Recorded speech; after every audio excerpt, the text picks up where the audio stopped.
that makes him numb, a whisper, be not afraid, an array of brave men past, the stray are on stars ne'er fade, the echoes of keepers past, not born to throne, nor born as keeper. Ambrose Dumaine, favored nephew of the Chevo family, sustained a catastrophic compound fracture in his 15th year following a hunting fall. The attending surgeons, working swiftly and with considerable skill, stabilized the limb and maintained vigilant antiseptic care through the critical period. No notable infection developed. With the application of sustained traction and round-the-clock attendance, the young man returned to the saddle in less than 12 months. In later years, those who knew where to look might observe a slight irregularity in his gait, masked with considerable elegance by a dragon-headed cane. Dr. Alfred Brunson, Observations on Compound Fractures in Young Persons of Good Constitution, 1913. He glanced down at his leg, seeing that at some point he had removed his belt and knotted it around his leg just below the knee. Somehow he had known what to do. His hands had acted almost of their own accord. When he loosened the knot slightly, he felt a peculiar sensation, a spurt of blood soaking into the ground, and at the same moment blood returning to the starved flesh of his foot. He was queasy and looked away. Being alone was the worst of it. Not the pain, not the bone. The silence where Max should have been. As a twin, he had never been truly alone. The absence of his brother pressed against him like something physical. He closed his eyes. Doing what his uncle had taught him, he let his mind go somewhere useful. Antonio had taught him that mental discipline, especially in moments of real need like this one, was the hallmark of a good keeper. Facing difficulty while remaining close to deity was what mattered. Antonio himself had faced the worst kind of loss, and he had not been much older than Xavier was now. He thought of Samuel first. Samuel, who should have been the keeper, who had drowned in Graveyard Bay chasing pirate gold, and whose death had given Estolia Antonio instead. Deity understood the grand design, knew when tragedy and grief would visit the sons and daughters of Zacharias, and always had a plan, a pathway forward, even in the face of disaster, deception, and disease. He had seen the coin hanging on a chain, resting against Antonio's heart. Antonio never once forgot Samuel. Kai Theros, like Antonio, had been left to step into the role of keeper. Only in that situation, a berserk stallion had injured 3 young men at once, the future king, the future keeper, and Kai Theros himself, who had thrown himself between the animal and the others. Jonas, the future king, had suffered a broken arm, nearly as gruesome as Xavier's current situation. Before Thomas died, the record said he had declared with certainty that Kai Theros would survive and serve with distinction as keeper. Kicked in the head, blinded in one eye, but he had been a great keeper. Ulysses had also been a great keeper. The association came naturally. Ulysses, who had lost his foot to infection from a broken ankle, not so different from what Xavier was looking at right now. He wished he hadn't gone there.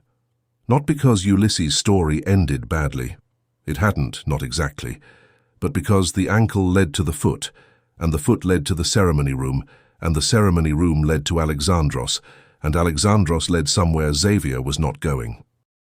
Before he could redirect his thoughts, his mind had already arrived there.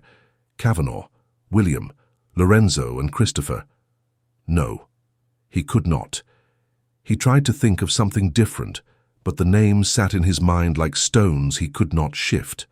Desperate to prove to himself that he could follow his teaching, he remembered to count his heartbeats.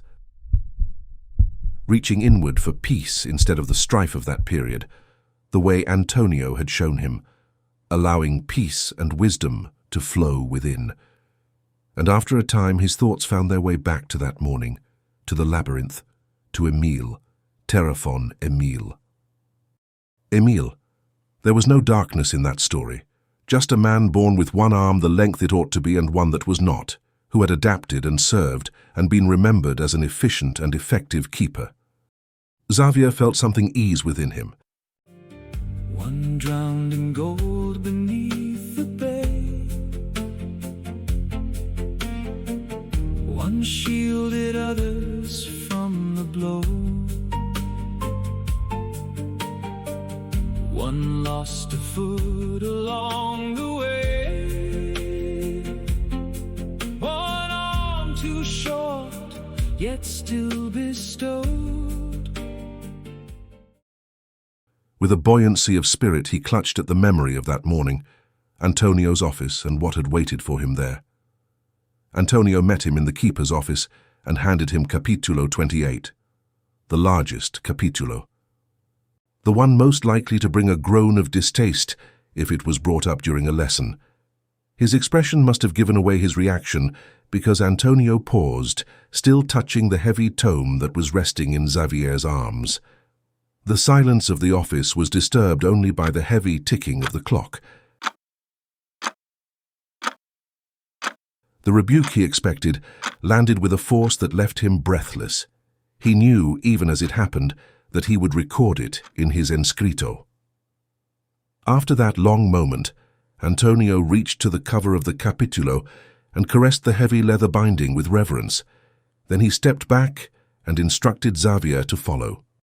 During the next 5 minutes following his uncle, he tried to understand what had taken place. Capitulo 28 was thick with minutiae, boring to read, the language stilted, dense, detailed. Xavier loved reading the capitulos, and that was the lesson. The authors of each capitulo, both king and keeper, were speaking to the citizens. What they wrote was important. What mattered was not how the text read, but who had written it, and what they had deemed worth saying to the citizens of Estolia. They passed by the 2 upper levels of classrooms and continued to climb. Xavier felt a thrill of excitement, and something else, something closer to awe. They were approaching the labyrinth. Why the labyrinth? Elder Zamora was waiting for them, several candles lighting up the darkness, candlelight dancing over the thousands of inscribed characters that Key had personally chiseled into the walls of the labyrinth. On a stone table, Mayberry tea was steeping. Xavier placed the heavy capitulo on the table, caressing the cover, hoping that Uncle Antonio would see it, understand his recognition of the error. A brief but unmistakable smile brought Xavier the release of tension. He had been forgiven his lack of reverence. Do you recall the morning Elder Zamora arrived at Pirate's End? Antonio asked him. He nodded. He remembered how he had accompanied his uncle to greet the ship arriving from Majorca only 6 weeks previously. Luz, one of the temple artisans, was returning from Palma, accompanied by Zamora. She had met him while touring the workshops of Can Ribas. Though Zamora was not Estolian, he had somehow seen her aura and gifted his soul into her keeping. What do you remember from that morning? Xavier recognized one of his uncle's tactics.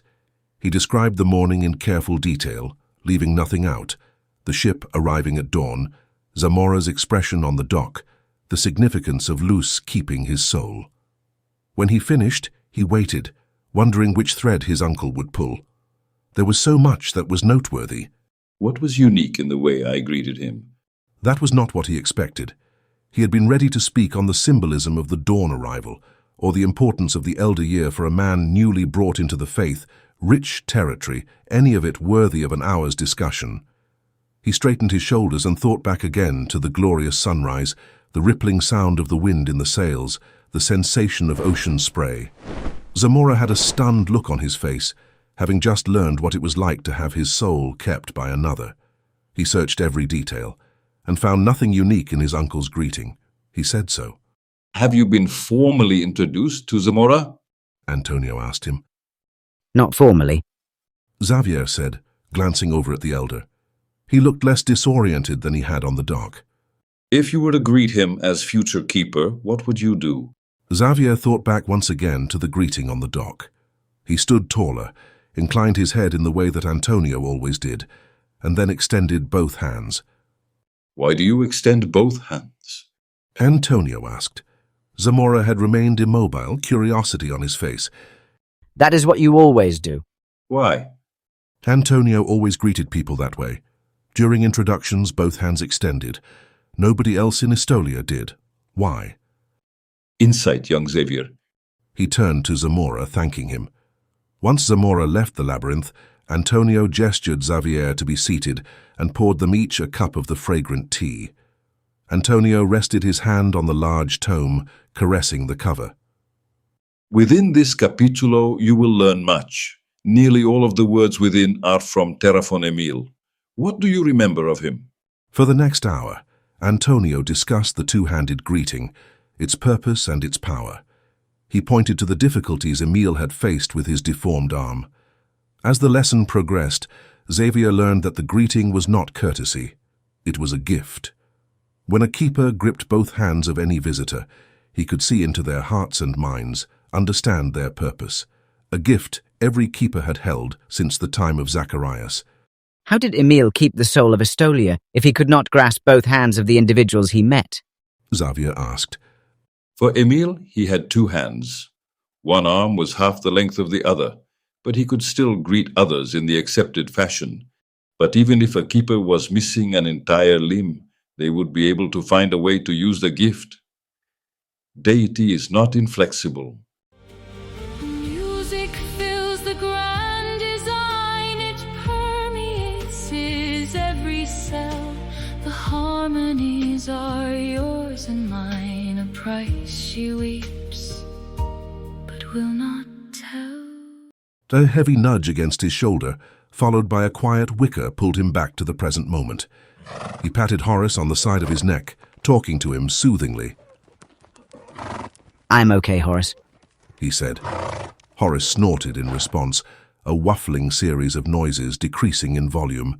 He moved closer to Xavier, lowering his head and leaning against him, shielding him from the sun.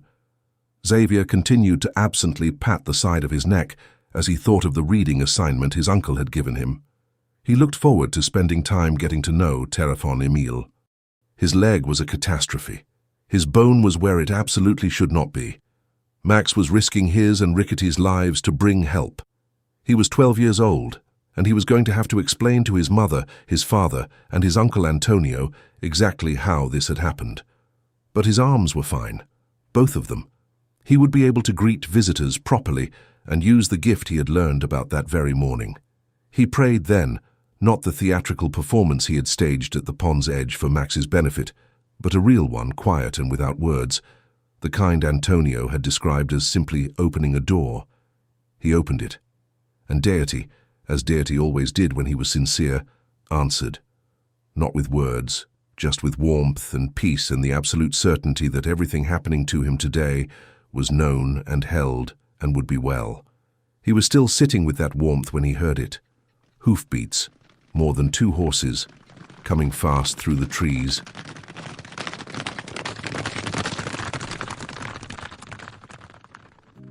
Silence settles o'er the glade. Pain is pounding like a drum. A gentle voice that makes him numb. A whisper, be not afraid.